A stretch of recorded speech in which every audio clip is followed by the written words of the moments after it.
Shalom, Assalamualaikum warahmatullahi wabarakatuh. Om Swastiastu, Namo Buddhaya, salam kebajikan.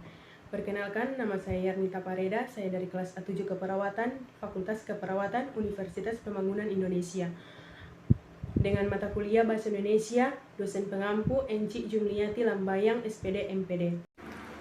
Sejarah perkembangan bahasa Indonesia. Pada dasarnya, bahasa Indonesia berasal dari bahasa Melayu. Pada zaman Sriwijaya, bahasa Melayu dipakai sebagai bahasa perhubung antara suku Nusantara dan sebagai bahasa yang digunakan dalam perdagangan antara pedagang dari dalam Nusantara maupun dari luar Nusantara. Bahasa Melayu menyebar ke pelosok Nusantara bersamaan dengan agama Islam di wilayah Nusantara, serta semakin berkembang dan bertumbuh kokoh keberadaannya karena bahasa Melayu mudah diterima oleh masyarakat Nusantara sebagai bahasa perhubung antara pulau, antara suku, antara pedagang, antara bangsa, dan antara kerajaan. Kedudukan bahasa Indonesia. Bahasa Indonesia mempunyai dua kedudukan penting, yaitu satu, sebagai bahasa nasional, seperti yang tercantum dalam Ikrar Ketiga Sumpah Pemuda 1928, yang berbunyi, "Kami putra dan putri Indonesia menjunjung bahasa persatuan bahasa Indonesia." Berarti bahasa Indonesia berkedudukan sebagai bahasa nasional, yang kedudukannya berada di atas bahasa-bahasa daerah.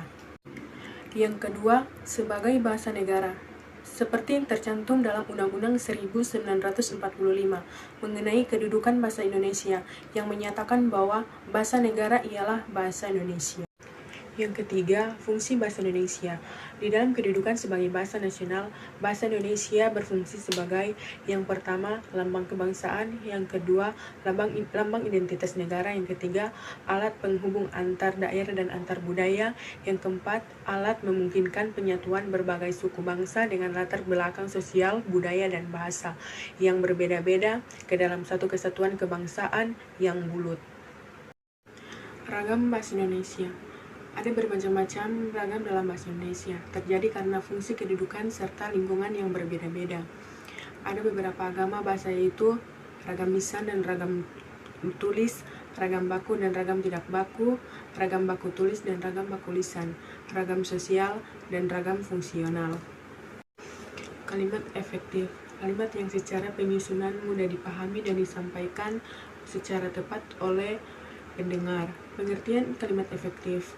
Menurut Kamus Besar Bahasa Indonesia KBBI adalah satuan bahasa yang secara relatif berdiri sendiri, mempunyai pola intonasi, final, dan secara aktual ataupun potensial terdiri atas klausa. Ciri-ciri kalimat efektif. Yang pertama, kesatuan dan kesepadanan. Yang kedua, kesejajaran. Yang ketiga, penekanan. Yang keempat, hemat kata. Yang kelima, variasi struktur. Saya sangat bangga menjadi salah satu bagian dari Universitas Pembangunan Indonesia, salah satu universitas swasta yang ada di Manado. Bangga dengan mahasiswanya yang sangat ramah, dosen-dosen yang sangat sopan. Ayo segera join bersama kami di Universitas Pembangunan Indonesia.